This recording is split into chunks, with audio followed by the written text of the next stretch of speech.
I'm gonna show you a delicious way to incorporate figs with the Think Thin Crunch Bar. Fill up a jar of about 12 figs sliced. Pour in port wine. Yummy. 3 hours, just like this. Let it soak. Think Thin Crunch is great to eat throughout the day, but it's also great because it can be incorporated in different desserts at any time of the day. Or in the morning with yogurt. It is crunchy and delicious, and it only has 3 grams of sugar. You're gonna take your glasses.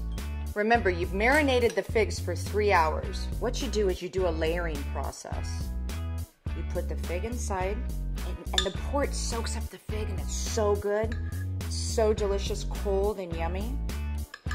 You're gonna layer it with a few pieces of the Think Thin Crunch. You're gonna incorporate frozen raspberries. It really adds the pop. What I do is I sprinkle it with almonds. I love sliced almonds.